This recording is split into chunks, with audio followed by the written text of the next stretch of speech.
ब्रज क्षेत्र के सांस्कृतिक संरक्षण एवं उन्नयन के लिए माननीय मुख्यमंत्री योगी आदित्यनाथ जी की अध्यक्षता में गठित उत्तर प्रदेश ब्रज तीर्थ विकास परिषद की तमाम योजनाओं का क्रियान्वयन समापन की ओर है। प्रस्तुत है धर्मनगरी की विकास यात्रा की एक झलक। मथुरा शहर के समेकित विकास के अंतर्गत लगभग 62 करोड़ की लागत की परियोजनाएं प्रगति पर हैं। ट्रैफिक की समस्या से जूझ रहे शहर के व्यस्ततम होली गेट बाजार के निकट जुबली पार्क में 350 वाहनों की अंडरग्राउंड पार्किंग निर्मित की गई है। इसी स्थल पर 250 स्ट्रीट वेंडरों के स्टॉल की भी व्यवस्था की गई है। इसके अतिरिक्त 2000 दर्शकों के बैठने की व्यवस्था के साथ नवनिर्मित ओपन एम्फी थिएटर का शीघ्र ही लोकार्पण संपन्न होगा। श्री कृष्ण जन्मस्थली के दोनों ओर 3 प्रवेश द्वार बनाते हुए एंटीक स्ट्रीट लाइटों सहित पहुंच मार्गों का सौंदर्यीकरण, पार्किंग स्थल, उद्यानीकरण का कार्य, परिसर के अंदर केशव वाटिका के समीप स्त्री पुरुष दोनों के लिए जन सुविधाओं का विकास कार्य पूर्ण हो चुका है।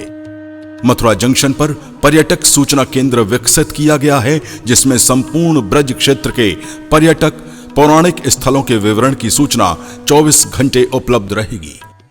श्री कृष्ण जन्मस्थली पर श्री कृष्ण के जीवन चरित्र पर प्रोजेक्शन मैपिंग के माध्यम से लाइट एंड साउंड शो प्रदर्शित किए जाने की परियोजना प्रगति पर है। वृंदावन में कुल 96 करोड़ की लागत के निर्माण विकास कार्य कराए गए हैं।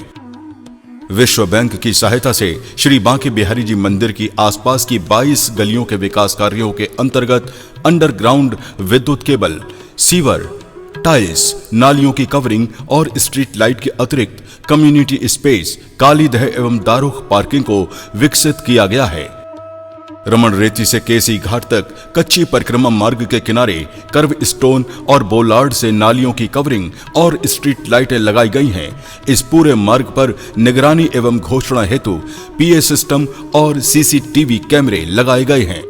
वृंदावन में दशकों से मोक्ष धाम, साधु समाधि एवं गौ समाधि को बनाए जाने की मांग को दृष्टिगत रखते हुए केसी घाट के पास आधुनिक मोक्ष धाम स्क्रबर प्रणाली के साथ बनाया गया है।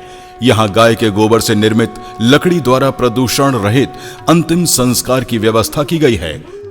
सुनरक गांव के पहुंच मार्ग व बाउंड्री वाल में 10 एकड़ भूमि को साधु गौ समाधि स्थल के रूप में विकसित किया गया है।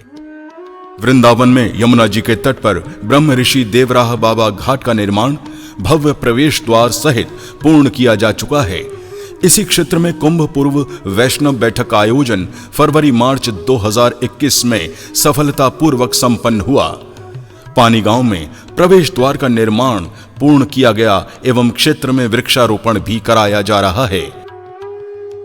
वृंदावन में विगत 7 वर्षों से बंद पड़े प्रेक्षागृह को 34 करोड़ की लागत से निर्माण का कार्य प्रारंभ करा दिया गया है। इसी परिसर में गीता शोध संस्थान की स्थापना का कार्य पूर्ण हो चुका है।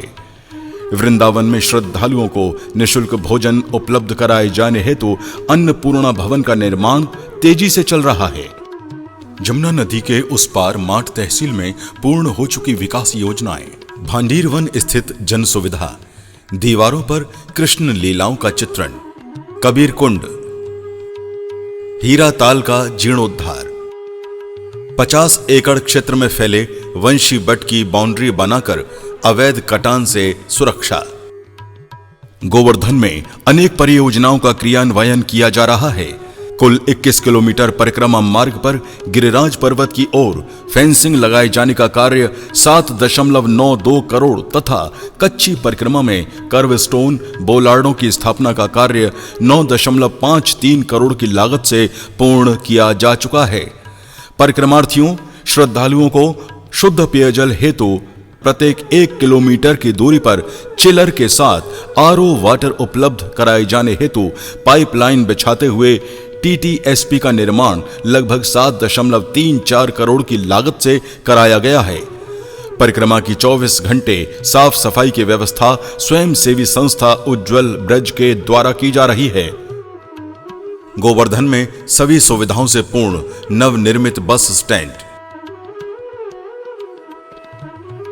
गोवर्धन स्थित नारद कुंड का जीर्णोद्धार, जन सुविधा, रख रखाव के अभाव में सूखे गिरिराज जी आज हरे भरे। भारत सरकार की प्रासाद योजना के अंतर्गत गोवर्धन में लगभग 40 करोड़ की लागत से 238 कारों की मल्टी लेवल पार्किंग, कुसुम सरोवर एवं मानसी गंगा की फसाड लाइटिंग, मानसी गंगा के समीप जन सुविधा केंद्र, गोवर्धन परिक्रमा मार्ग में सीसीटीवी कैमरा, परिक्रमार्थियों के बैठने हेतु पत्थर की बेंचें तथा पारासौली गांव में स्थित महाकवि सूरदास जी की साधना स्थली चंद्र सरोवर पर एक ओपन एम्फी थिएटर के साथ विश्राम स्थल व परिक्रमा मार्ग आदि विकसित की गई हैं। बरसाना के राधा रानी मंदिर में 1.50 करोड़ की लागत से जलपान गृह का निर्माण कराया गया है। इसका संचालन अक्षय पात्र संस्था द्वारा किया जा रहा है। मंदिर के नीचे गोवर्धन ड्रेन के समीप जन सुविधा का निर्माण 1.50 करोड़ रुपए की लागत से कराया गया है, जिसमें अक्षय पात्र संस्था द्वारा मध्याह्न में निःशुल्क भोजन वितरण की व्यवस्था की गई है। नंदगांव में लगभग 11 करोड़ की लागत से विकास कार्य लगभग पूर्ण हो चुके हैं, जिसमें इसके अतिरिक्त तमाम और कार्य पूरे किए जा चुके हैं, जिनमें प्रमुख हैं नवनिर्मित सीढ़ियां, दीवारों पर कृष्ण लीलाओं का चित्रण, आशेश्वर कुंड का जीर्णोद्धार, पार्किंग, तेर कदम के चारों ओर 4 दीवारी, जन सुविधा, वृक्षारोपण, नंदगांव स्थित पावन सरोवर का जीर्णोद्धार, वृंदा कुंड का नए कलेवर में सौंदर्यकरण, मथुरा के निकट गोकुल में कुल 11 करोड़ की लागत के कार्य पूर्ण किए जा चुके हैं। पार्किंग, उद्यान की 4 दीवारी, जन सुविधा, गोकुल स्थित होली चबूतरा का निर्माण, सुंदर चित्रकारी, गोकुल के निकट रमन रेती महावन मार्ग पर कवि रस खान और ताज बीबी की उपेक्षित जीर्ण शीर्ण समाधियों को पुनः हरा भरा कर सुंदर स्वरूप प्रदान किया गया है। इस परिसर में फूड कोर्ट, टॉयलेट ब्लॉक, परिक्रमा पथ, इंटरप्रिटेशन सेंटर, जिसमें रस खान जी के जीवन पर आधारित डॉक्यूमेंट्री फिल्म को दिखाए जाने की व्यवस्था की गई है। 13 करोड़ की लागत से विकास कार्य महावन और बलदेव में कराए जा रहे हैं। महावन स्थित ब्रह्मांड घाट का सौंदर्यकरण, जन सुविधा, चिंताहरण घाट का जीर्णोद्धार, रावल कुंड का जीर्णोद्धार। उत्तर प्रदेश ब्रज तीर्थ विकास परिषद माननीय मुख्यमंत्री योगी आदित्यनाथ जी की अध्यक्षता में सभी प्रस्तावित कार्यों के साथ साथ ब्रज के सभी तीर्थ स्थलों को शीघ्र पुनः प्रतिष्ठित करने हेतु कटिबद्ध है। कृष्णम वंदे जगतगुरुम।